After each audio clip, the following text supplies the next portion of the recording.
What's up, Brandon? All right. And let's see here. I see it. Come on. Oh, there we go. Wait a second. Not connected. I don't know why that didn't work. My phone is crazy.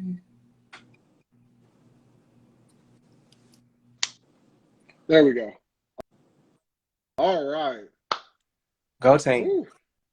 Okay. Yes. We're going to give people 2 minutes to come back in and then we'll All get right. started. How are you? I am well. I actually was trying to log in from my computer and it was giving me the blues. Okay. And so I was like, just just just whatever. Log in So from my my phone. yeah, my phone has done this before. I updated it. Like I don't know why I try to update it to the latest thing and knowing that they always screw it up. I probably shouldn't say that because then they'll probably shut my phone down. But Of course. um yeah, but it did that one time for a show and it was a mess. So I'm like now just shut the whole thing down and then just restart everything.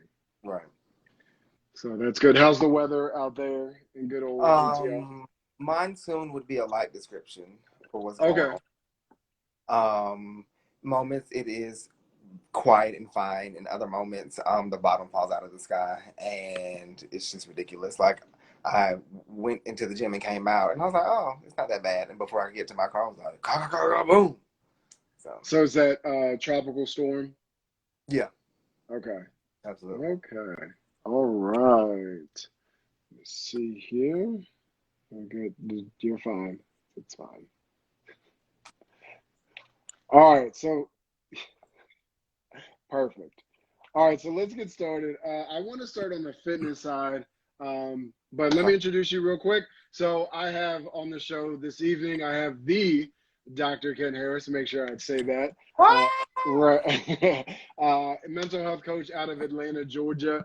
Uh, Ken and I go way back, so it's always good to have friends on the show and speak to them because it makes things a little bit easier. But it's always good to have people in the field, especially with May being Mental Health Awareness Month and closing it out, especially during the times that we're in right now. But I wanted to start with the fitness side because anyone who does follow you, they know that you are, a fitness enthusiast to say the least. How did you get into fitness, and did you have, issues as a child being overweight or being too skinny, or just how did it all begin for you? Let me make this statement first. I was never too skinny. Okay. I was never too skinny. I will say that it has always been a problem, an issue. One of the ways that I was able to combat that, though, was the fact that I was always still athletic. I Okay. was always one of the fastest people in my class. I always ran track. I played football. And pretty much anything athletic, I was good at. I was just heavy. And because of that, I was underestimated. So, to, to better answer your question, it has always been a focal point, has always been a problem.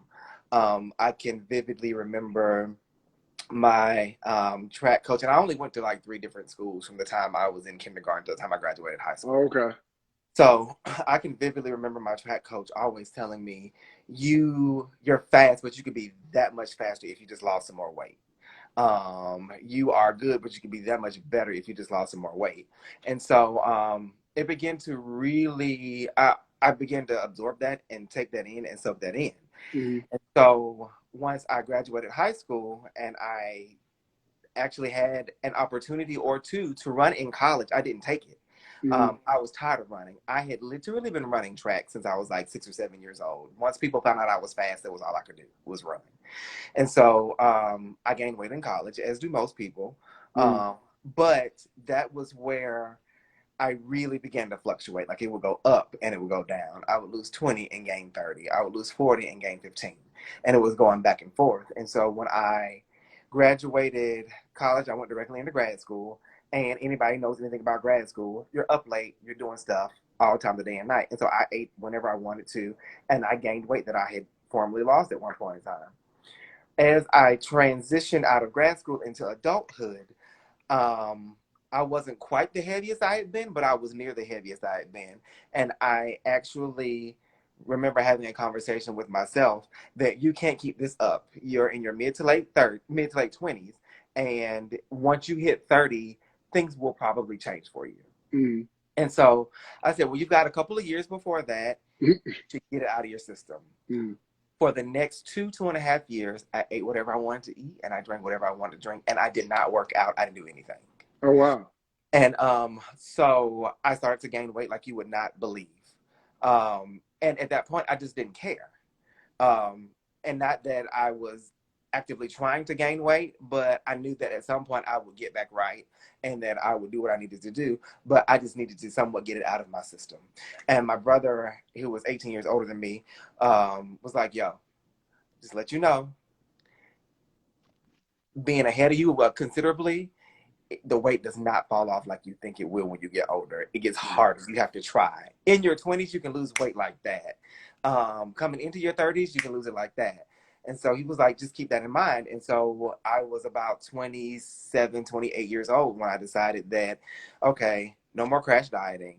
No more going until you lose the weight and then you stop. This has got to be a part of your life. This fitness thing has to be a lifestyle for you.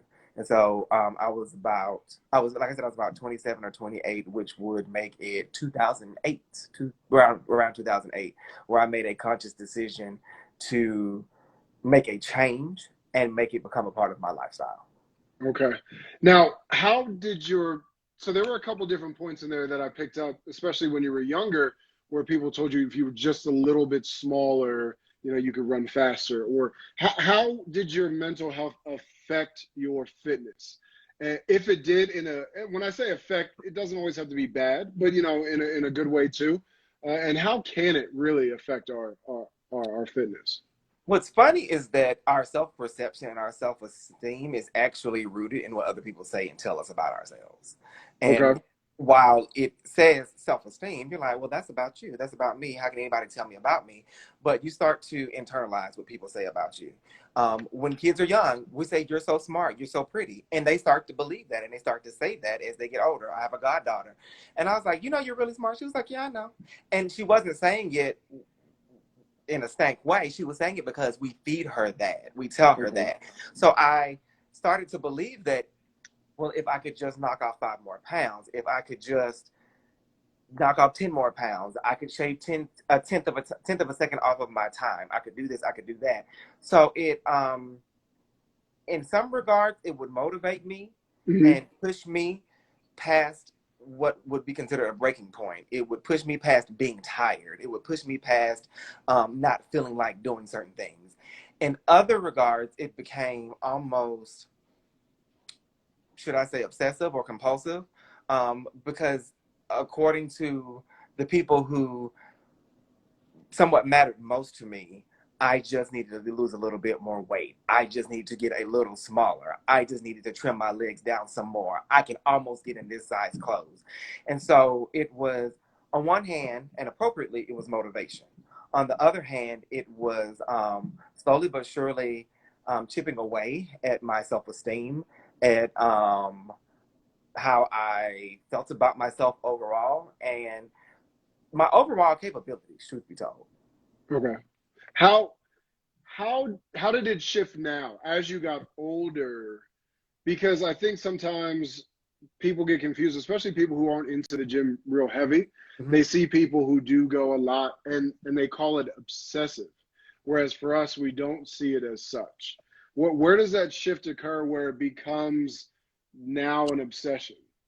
Do you see what I'm saying? I do see what you're saying. I think it really depends on the person. Okay. Um, Somebody can go to the gym once a day and it be obsessive. Somebody can go 2 or 3 times a week and it's obsessive. I think that you have to look at a number of things. I think you have to look at how much time you spend there, why you're there, your motivation for being there, and do you have a goal? Like ultimately, what is your goal, and what is it that you're trying to accomplish while you're here? And then, truth, like overall time. My schedule is extremely flexible, so I can go first thing when I get up in the morning. I can also go midday, and none of my jobs are affected by it. And at that point in time, when I decided to go twice a day, I had a fitness goal that I was trying to attain. And I knew that staying longer than I was staying in the first session was ridiculous. Right. And that I needed to, well, you've done 2 days before. Maybe it'll accelerate some results. Let's see what happens. If you Right. die, you just die. Right. And so, and so after a while, I was like, okay, I've gotten the swing of this. And so for me, it's not necessarily an obsession. It is a part of my life. It's a way of my life. Like I literally plan every single day, and I incorporate the gym as a part of it. Just like some people incorporate getting coffee first thing when they wake up, and some people incorporate eating breakfast. Others walking to work, others going for a jog, some checking personal email at specific times of the day. For me, it is a part of a more healthy, salubrious lifestyle that I wanted to lead. Okay. Up to this point in your fitness journey, is there anything that you might change or do differently? Obviously, knowing what you know now, but just anything that you look back and you're like, I wish I would have done this differently or trained this way. I wish I would have started earlier. Okay. That's for sure. I wish that I would have incorporated weight training earlier. My my best guy friend is an avid gym goer, and he literally harassed me for years to get into the gym. And my fear with going into the gym that I was going to get big and that I was going to get bulky. I had lost about 85 or 90 pounds, and I was just slim. And he was like, you cannot be this grown man walking around here and just be skinny. Like, you got to put some muscle on. And I was like, but I'll get bulky and I'll look stupid. It's ridiculous. And so once I did a little bit of research on my own and started reading things on my own, I was like, if I live the right way, I don't have to go, it doesn't have to be a big bulky thing. Like, I'm not going to be a bodybuilder. I'm going to build muscle. And I want to be rid of some of this flabby skin that I have because, as you know, when you lose a tremendous amount of weight, you do have excess skin in some places and whatnot. And so after talking to him for long periods of time and doing some reading on my own, I would say that one of the things I wish I had done was incorporated weight training earlier. Okay. Now, you're obviously the gyms and everything are opening up or already open down there. Right.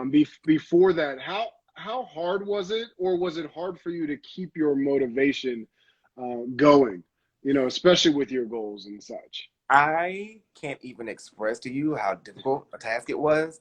So, a little known fact is that when LA Fitness closed nationwide, there were a couple of local gyms that stayed open. And at that time, LA Fitness closed here, I think it was March 16th. And they're like, well, we're going to reopen April 1st. Initially, I was like, who cares? Like, right. That's 2 weeks. You can pull your life together for 2 weeks. I have an elliptical here in the house. After a day of that, I said, this ain't it. So I went to Walmart. I got a jump rope and I got some other things. I started lifting things around the house. I was like, it's just 2 weeks, pull your life together. And so as I was leaving Walmart, I saw one of the smaller gyms that was still open. And I was like, I want to join. So joining them, they ultimately closed at one point. But they also opened up before LA Fitness did. So it was probably about 5 weeks or so, 5 or 6 weeks that I was without a gym. And as you know, because you follow me, but some of the people watching may not, you know, I'm on this streak where I have worked out in some capacity every day since January 1st, 2017. Right. There were 3 days during that window where I had no gym, where I literally almost said, I don't care about this streak. I don't care about anything. This is dumb. I want to give up and I want to throw out the towel. And then it was like, but do you really want to do that because of one day of irritation or frustration? Like, the gyms are going to open. You've got to pull your life together. Mm-hmm. And so when we first started, I told you I ran track. I literally would just put my earbuds in and hit the pavement. And I hit the pavement until my knees were like, okay, that's enough. Some days it was 12 miles. Some days it was 17 or 18. Other days it was 3. And so I just decided that, 1, I knew that it was going to end. 2, if you were to sprain something, if you were to break something, if you were to twist something, that is going to be a setback and you're going to have to adjust. And so that I had to adjust, 1, my self-perception, because though I didn't really gain much weight while the gym was closed, I wasn't as tight as I was used to being, and I wasn't as like I couldn't see my core like I was used to see my core. So that really began to mess with me a little bit, and so it was one of those things. Okay, so you know that the gym is going to open back up. What are you going to do so that you're ready to go back hard when it does open up? What can you do to um, not necessarily go heavy as far as weight is concerned, Right. but to go heavy and to go hard when it opens up so that you can get back to where you were? So how then in turn did you shift your motivation to what you were doing at home to now getting back into a gym? Because I know for a lot of people with everything opening up, their first thing is like, I'm ready to get back in the gym. And then they feel that they need to go hard right away because they've missed out on so much time. So I am nobody's fool. I recognized that because of the lack of weight training for such a long period of time, that I was going to be weaker. And Right. to even go in there with the expectation that I could either lift the same weight or lift the same weight, the same number of reps was ridiculous. Like I didn't even tease myself. I didn't Right. even put the pin in those plates. I didn't even put those number of plates on the barbell. Like just did not happen. Right. And so I actually, a couple of gym friends who I don't even really know in real life, but we all have friends at the gym that we see every day. I was like, Right. we all said this is like starting over again. And that's not always a bad thing.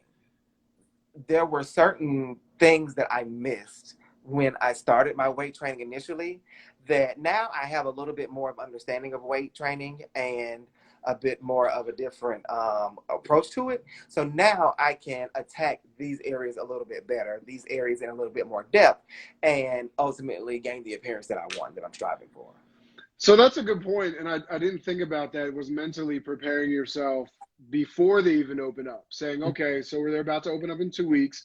Know going in that I might not be as strong as I was when they first let out. So I mean that's a really good. And I've I been think when using. you, and not even pun intended, lowering the bar, but don't, lowering the bar helps you recognize everything that you've done, but everything that you can do. I think it sets a realistic goal for yourself.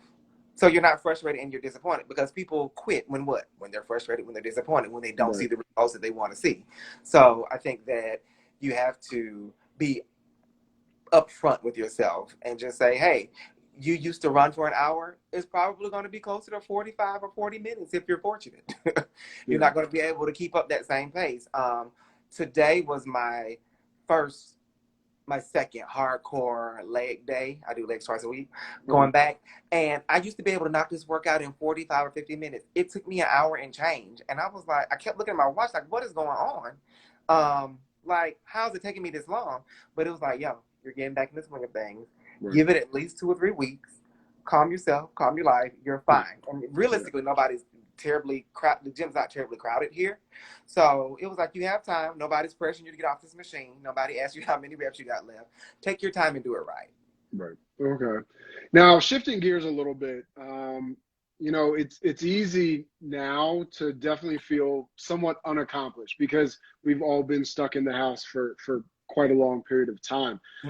Feeling that way, how do you combat that? Because, and I had this conversation prior saying, if I have this list of things to do for the day and I don't get them done because I've been stuck in this house and I didn't feel like doing it, I'm going to feel unaccomplished. How do I combat that? How do I deal with that? So I think that we have to recognize that we need rest. Mentally, physically, we need rest. So there were some days where I was like, that was trash. That run was totally trash. It took you 9.5 minutes to do a mile. You ran 4 miles and it took you like 39, 40 minutes. That is not your speed. That was just trash.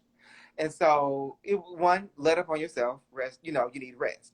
I think that we take rest for granted sometimes. And that is one of the things that we should have been doing during this off time from the gym is that giving your muscles rest. Yeah, we may not lift every single day. We may train different muscle groups on different days and different times.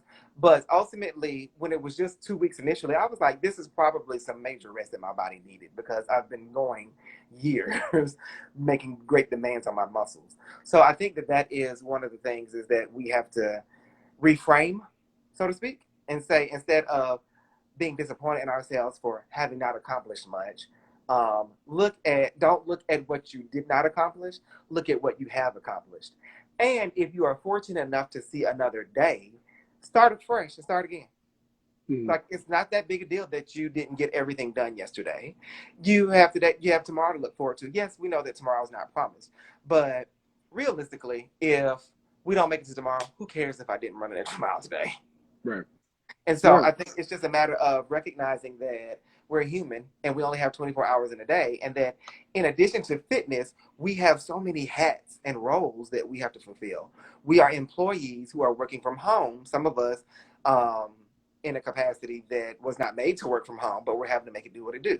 So we are having to be spouses, we are having to be friends, we are having to be mothers and fathers and sons and daughters, in addition to employees and employers, not to mention other organizations that you might be a part of. And so we're Zooming on calls and we are FaceTiming and we're texting and we're emailing and we're calling and we're FaceTiming and we're teamsing and we're doing this and we're doing that.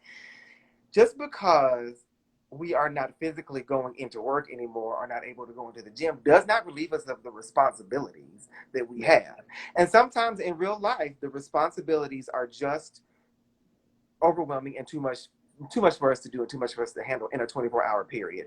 So recognizing that and saying that I deserve a break or I need a break or reprioritizing, do a little bit of triage. That is just really not that important right now. Mm-hmm. So let me put that on the back burner until I can get to it. So I think that reframing things and just saying that some things I'm going to get to, some things I'm not going to get to. And this list is a working list. It is Okay. not a list that has to be completed right now today. This is a list of things that I am trying to complete in general. Okay. Now you talked about rest, and we know rest for our bodies is very important, Mhm. especially if we're constantly in the gym. What does a rest day for our brain look like? You know, So I have more than one job. I am generally always grading something, reading something, or prepping for something in some capacity. I have designated Fridays and Saturdays as days where I don't do any of that. And so a rest day for our brain is literally doing whatever it is you want to do. If it's watching mindless TV, watch it. If it, I feel like everybody has watched Netflix as a whole in entirety at this point in time. yeah. So sometimes, and sometimes a rest day for your mind or rest moments is just being mindful and being in the moment. Before the pandemic hit the way that it did, I had actually started going to yoga classes. Okay. And it was, I was doing weight training and I was doing running and I was running stairs and I was doing this. But there was a different level of fitness that was required in yoga. And anybody who knows me knows that it's difficult for me to be without my phone. I put my phone on silence and I took it off vibrate and I would push it away from me for that hour of yoga. And becoming centered and having no distractions and sometimes just the humming of the air conditioners in the room Mhm. or hearing some other people around you, hearing their breaths and getting into it with how you're breathing and how we actually breathe really shallowly, taking full breaths and being aware of who you are and what is going on in that moment. That is how we rest our minds. With that being said, obviously with a lot going on in the world and the times that we're in, Mhm. how important is a social media break or even a TV break to our our well-beings? Physiologically, you need a break for your eyes, if nothing else. Our eyes are not made to look at computer screens the way that we look at them. Our eyes are not made to look at TVs the way that we look at them, or our cell phones. It's just that's why they have dimmers on the screen. It's just too bright. It's too intense for our eyes to ingest and intake on a regular, consistent basis. I think that if you want your sanity, you have to step away from those things. Um, it's a mandate on it's the biggest breath of fresh air in real whole life. I had to actively unfollow and hide some people in my timeline Okay. because I couldn't, some of the stuff that they were posting, I just could not ingest. While I recognize that the pandemic is as severe as it is, if not possibly worse, um, I, I don't always want to run and total of the deaths. Right. Sorry. The people Right. who have passed, my heart goes out to their families and the loved ones who knew them and loved them. I just could not ingest it myself on a regular, consistent basis. There was nothing going on TV, on regular TV, that was non-pandemic related. So I decided that I just need to get away from it. I decided to distance myself from social media. I rarely watch the news.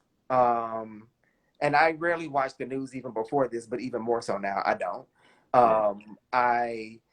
I would never say that I log out or delete the app of Instagram or Facebook or anything like that, but I will actively put it on the charger and walk away from it sometimes. You should power your phone off on occasion. Sometimes I'll power it off and just leave it off until the mood strikes me to turn it back on. I think that in order for us to get back in touch with who we are as people, and our own thought patterns and what it is we actually like and what it is we actually want, I think that we have to provide ourselves some distance from social media and TV and all media. Right. Now, I wanted to ask about, so I think this isolation has brought people kind of a little bit more awareness of themselves. Um, Myself being an extrovert, I enjoy people and I enjoy being around people, obviously, but this has helped. But I want you to explain a couple somewhat coping mechanisms for the people, for these extroverts, the people who are having a hard time sitting with themselves, especially the ones who are by themselves, because that is true isolation and you're used to being around a whole bunch of people. What can I do to not just get out, but to just escape what's going on right now? So I'm an ambivert. People believe that I'm an extrovert, but after I've been extroverted, I have to go home. Yeah. And I'm like, and when I reach my breaking point, I'm done. I am the most abrupt leaver of parties, dinners, gatherings, and most times I don't even tell the host goodbye because I don't even want to do the whole, oh my God, why are you leaving? I don't have Right. time for that. It's just like, I got to go right now. Like, I'm at my saturation point. Right. We have, like I said, we've got to reframe. And one of the ways that I have found to cope was actually busying my mind as sort of somewhat distracted. Um, Now is a great time to pick up a book and read. Okay. Now is a great time to get into Sudoku and like crossword puzzles. Now is the time to do that vision board for the next part of this year that you didn't do back in January because you were too busy. Now is a great time to plan out your profession for the rest of the year. I am not of the mindset that if you are not honing a craft, honing a skill, honing something else during this time that you're wasting your time. Absolutely not. Okay, I People are was going to ask you literally that. Yeah. people are literally trying to keep food on the table, or trying to keep their lights on, or trying to keep cell phones on. I think it is ludicrous to put that type of responsibility on someone when they're basically at their breaking point anyway. If you have the ability to do the things I'm saying, is what you should do. Um, I had every trip in the world planned for this year. And when I say every trip, I'm talking about from March on down to December. 5 of them are done away with. And so it's like, okay, cool. So I can't hit that. I can't hit that. What can I hit? And so I think that what we've got to turn our focus from is, and that'll help us a lot, is if we turn our focus from what we can't do to what we can. And what you can do is tentatively still plan a trip for later this year. What you Mhm. can do right now is say, in this downtime, I could be applying to jobs because where I work, they're still hiring. And when I say they are hiring, they are hiring. I see them post something every day. What you can do is explore some hobbies that you may not have had time to explore. Um, it dawned on me the other day that I always said I wanted to learn sign language. So I'm about to start looking up places where I Okay. can learn how to do sign language. I think that we've got to busy ourselves because, and recognize also that this is extraordinary temporary. There will be a new normal in my estimation. Um, there will be a new way that we go about life, but this quarantine, this shelter in place is temporary. And at some point in time, we kind of got to get to the point where it's like, just get over yourself. Like, get over yourself. As social as you want to be, as much as you want to go grab a drink, as greatly as you would like to hang out with your friends and do dinner, is right now it's just not the time. And Yeah. I think that we do need to have a bit of a return to what things we do like, what things we do want, and just helping to realign our focus as we proceed, as we get ready to proceed into basically the second half of this year. Yeah. I'm glad you brought up the point about not, if you're not building a business or honing a craft, because I saw that meme a lot. To that notion, there was a lot also said about friendships. And, if you don't hit me up during this time to check on me, you know, you're really not my friend. What do you say to that? Because, and where does that mindset come from? Because if you're looking for that person to check on you when they could actually be going through the same thing that you're going through. So we don't know what we don't know until we know what we know, if that makes any sense. It does. So one of my closest friends is an introvert, but I think even introverts are going through it right now. Hmm. They're like, dog, I don't even like to go out there often, but I did like to go somewhere on occasion. To have the option to do so. Exactly. And Right. so what I started to do was, because my jobs were remote anyway, so literally nothing with my work has changed. As people cross my mind, I hit them up. I text them, hey, how are you doing? Just checking in. I was scrolling through my phone and there were a number of people I had not reached out to in ages. Hey, I was scrolling through, just want to check in on you to see what's going on.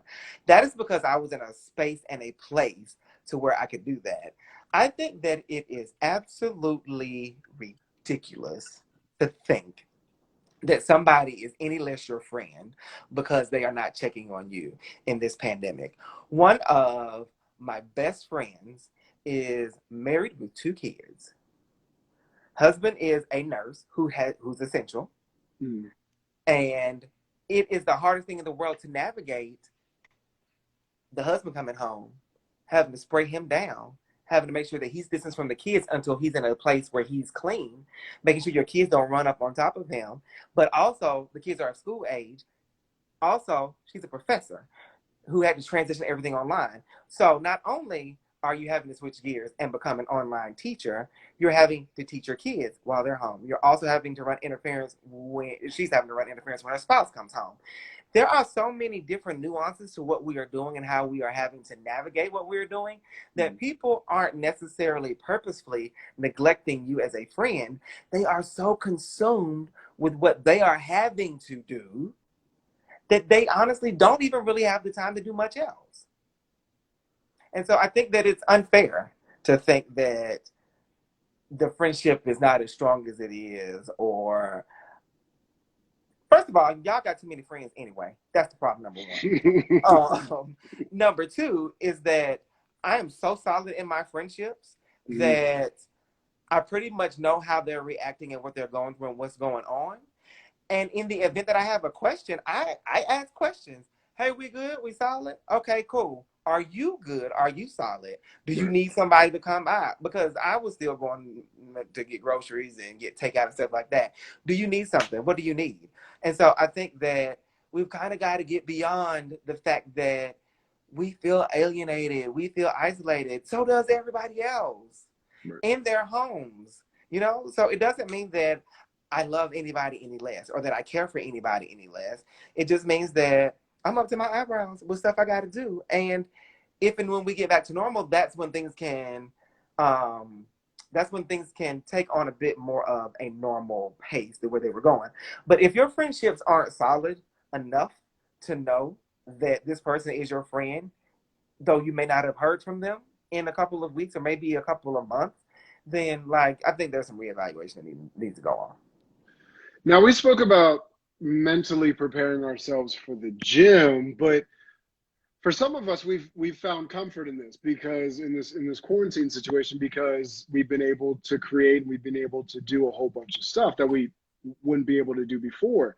Right. But now, as outside or as things start to open up, how do we now mentally prepare ourselves to get going again, to get back to that? Because yes, it's never going to be normal again. Nothing is ever going to be the same. So how do I mentally prepare myself for that? Because I might just be comfortable with laying in bed till 12. Now I get it. I have to go back to work.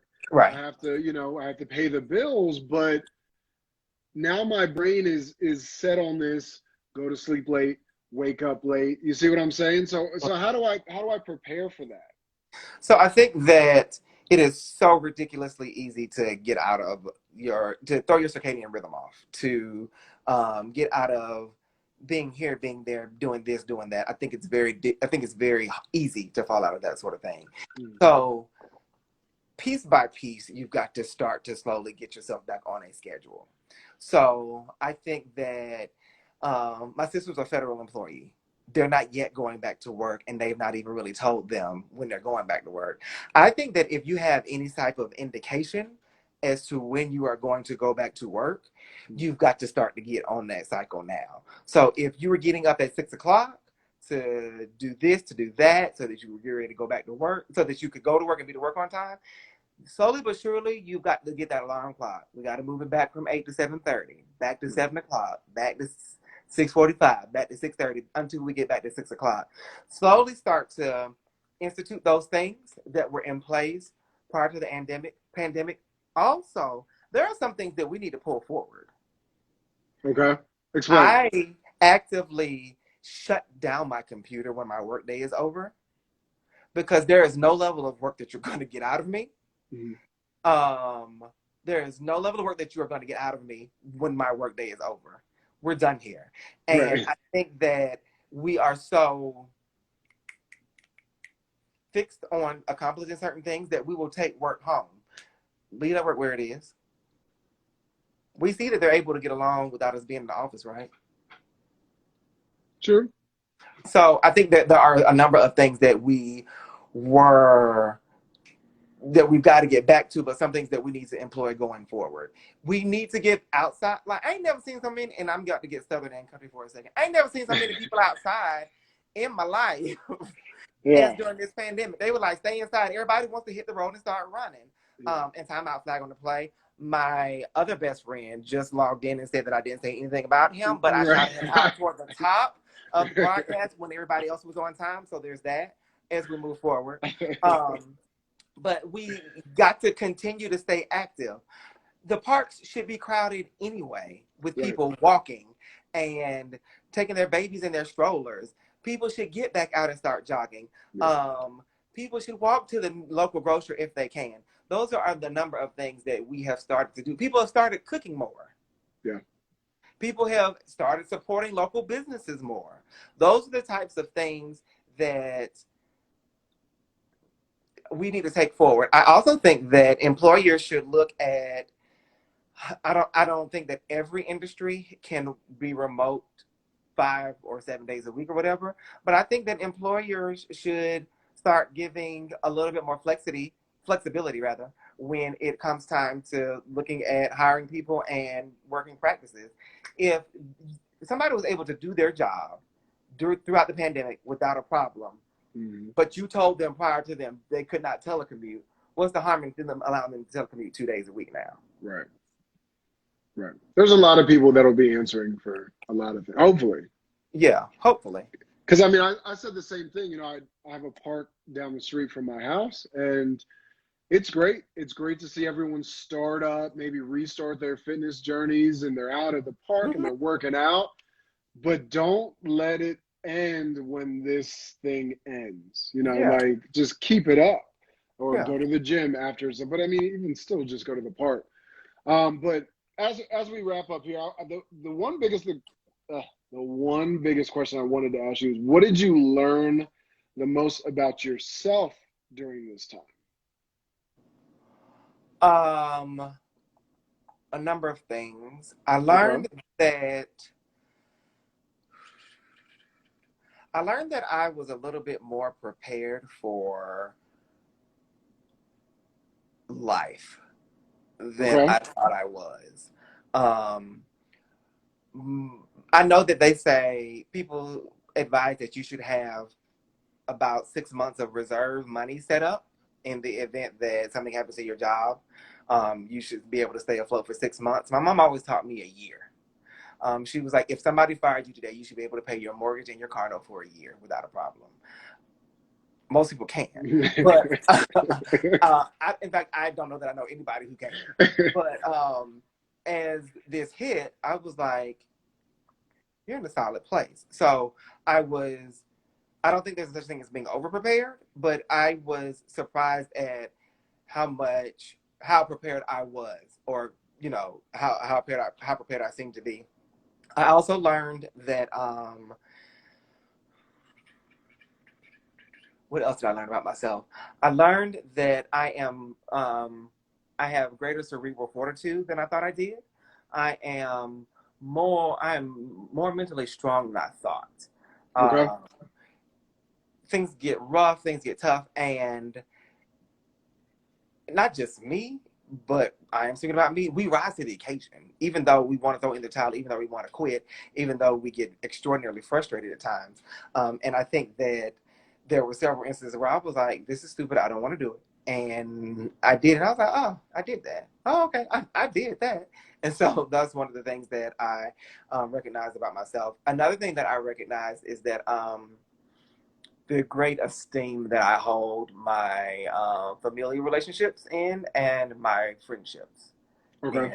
in. I um, unknowingly took the ability to see them and go out to dinner and hang out with them. I took it for granted. Mm. My mother is 74 years old, and because I have been in the gym, because I go to the grocery store, because I do still get out and I go get takeout and things like that, I don't see her really. And the few times that I have, it's been Mask City, and we don't even hug. Mm.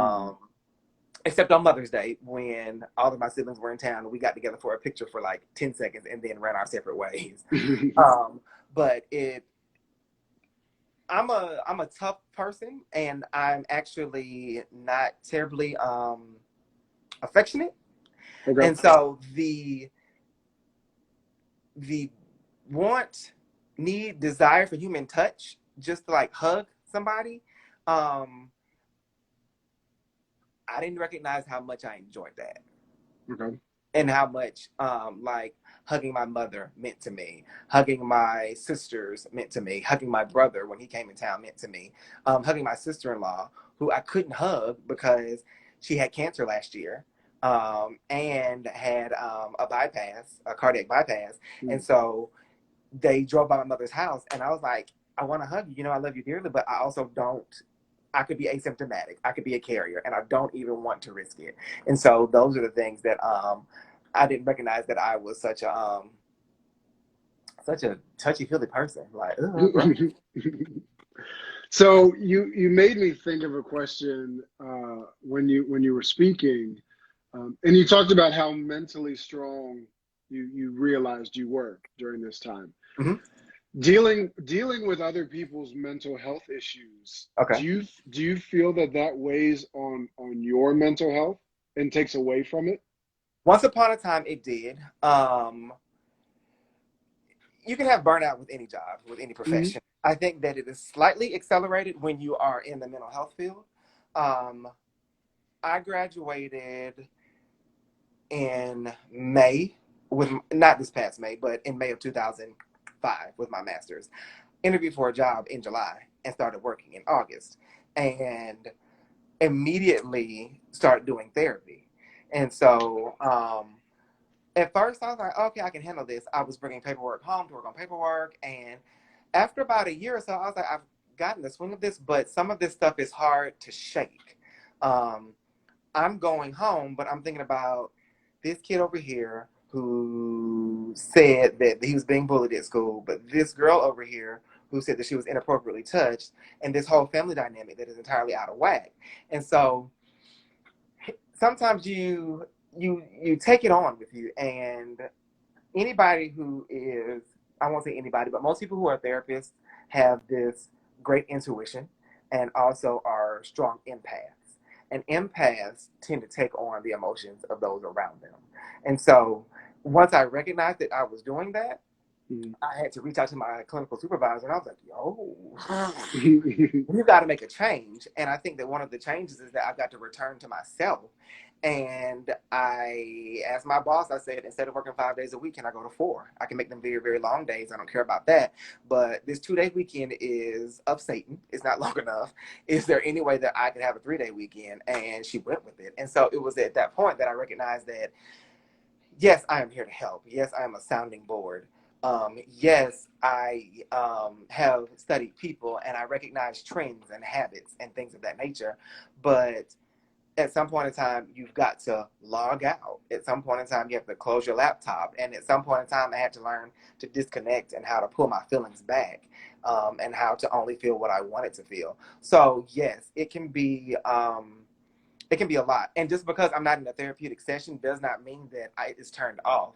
I literally have therapists tattooed on my forehead because cashiers, people in stores, mechanics, people in the gym will begin to burst and tell me like their life story. I'm just so down today. And I'm like, yo, I'm trying to count reps. What are you talking about? Right. And it just kind of pours out. So yes, it is something that is taken on, but it's something that you learn how to manage as you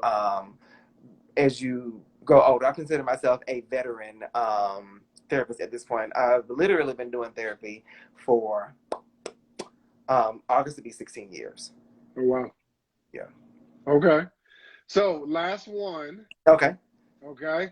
Now I know you're a fitness guru, but I'm not going to ask you a fitness question. Okay. So I'm not going to ask you physically how we can get stronger, but if you can leave us with one tip how we can mentally become stronger, what can we do? One of the best ways that you can become mentally stronger is to tap into who you are and recognize who you are and stand firm in who you are, regardless of who comes in and out of your life, regardless of the number of kids you have, regardless of how you have to adjust and maybe morph or change or do something for this job or do something in this space and time. Always remember who in the entire world you are and stay true to that, because when everything is done, when everything is over, you only have you that you have to wake up to every day. Very true. Thank you so much. Absolutely. Ken, if you can give us, the people who don't follow you, you can give us your Instagram, all your social media, so they can follow you and get some knowledge. Right. So I'm a brand. I'm a whole brand in this thing. You can follow me at doc underscore Ken06. That's DOC underscore KEN and the number 06. You can also follow my professional page, which is Trait Consultants, TRATE. CON Consultants. Google it if you don't know how to spell it. Trait Consultants. That is my Instagram as well. And those are the two ways you can follow me. Trait Consultants, super professional. Ken, a little ratch, a little professional, a little litty, a little laid back, a little calm. It is all that. Okay. Perfect. Well, thank you, Ken. We'll speak after this, but thank you for coming on. Thanks for having me. All right, so I'd like to thank the Dr. Ken Harris for coming on Focus TV this evening. Don't forget, now we have 2 shows left this week. Tomorrow I'll be speaking with Corey George, another mental health coach, just talking about this pandemic, what's going on in everyone's brain, and question and answers, so that if you guys have any questions you want to come on, please come on, ask questions to Corey or myself. And then this Friday, I won't be having a guest. It'll be just me, so you get to just talk to me, and you can ask me any questions that you like, whether they be about Focus TV, my brand, fitness, nutrition, diet, what I'm doing now, all the craziness that's going on in this world. Please join us tomorrow evening, 8 p.m. Eastern, 5 p.m. Pacific. Same on Friday, 8 p.m. Eastern, 5 p.m. Pacific. I do want to leave everyone with this little bit. Again, thank you all for the support. Thank you for joining and watching, whether you watch it right now or you watch it later on my IGTV. The support has been tremendous this time. This quarantine for me has been tremendous, but I do also realize all the stuff that's going on in the world right now. And what I reminded people, especially today, whether they were friends of mine or not, because it came to me, so I thought I'd pass it along, is that everyone, I love everyone. Please continue to be the people that you are. You know who I'm talking about, you people out there. The greatness that emanates from you, continue to do that. Be kings and queens in everything that you do. And all we have to do is just share a little piece of light every single day to filter out and to get rid of all this darkness that is currently going on in this world. So continue to love on each other. Continue to check on your friends if that's what you do. If you don't, it's okay, because someone's going to check on you. But, you know, keep doing what you're doing. I watch a lot of people. I am inspired by a lot of people, and that's what keeps me going. So I will see you guys tomorrow evening. Again, thank you for joining us tonight. See you guys. Stay safe. Much love.